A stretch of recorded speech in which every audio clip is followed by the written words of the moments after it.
మన ఆంధ్రప్రదేశ్ ముఖ్యమంత్రి వర్యులు, కేడర్ లీడర్, బడుగుల ఫీడర్, బలహీనల గాడ్ ఫాదర్ శ్రీ నారా చంద్రబాబు నాయుడు గారు వారు చక్కని ప్రసంగాన్ని మనకి అందిస్తారు. వారి కర్తృత్వం, మిత్రత్వం, నేతృత్వం, ధాతృత్వం, భాతృత్వం, సౌభ్రాతృత్వంతో ఆంధ్రప్రదేశ్ అభివృద్ధి చెందాలి అనే ఆశ, ఆకాంక్ష, ఆశయం, ఆదర్శం, అభిలాష తోటి వారిని ప్రార్థిస్తున్నాను. మీ ఇద్దరు కృష్ణార్జునులాగా మంత్రాలు చేసుకుంటూ చక్కగా రాష్ట్రాన్ని ప్రగతి పథంలో నడిపించాలనేదే మా కోరిక. Thank you sir. Thank you. Telugu లెక్చరరా మీరు? టీచరా లేకపోతే ఏంటి మీరు? టీచరా? ఓకే అమ్మా, ఓకే ఓకే ఓకే. నువ్వు అవి కూడా చాలా గట్టిగా చెప్పేస్తున్నావు.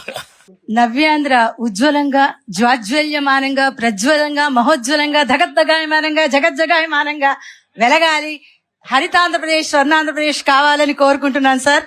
నేను కూడా మీలాగే నడిచేది చదువుకున్నాను సార్. చిన్నప్పుడు మా ఊరు నుంచి 8 కిలోమీటర్లు నడిచేది చదువుకున్నాను.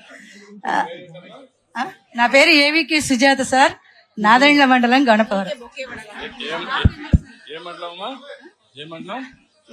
ఇక్కడ గుంటూరులోనే ఉంటున్నాను.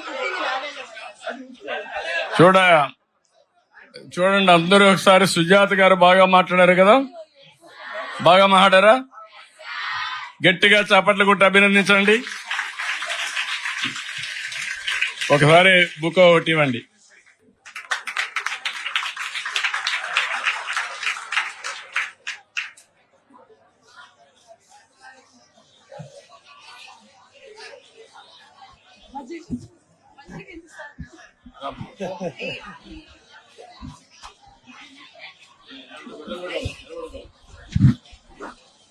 అమ్మ ఇచ్చే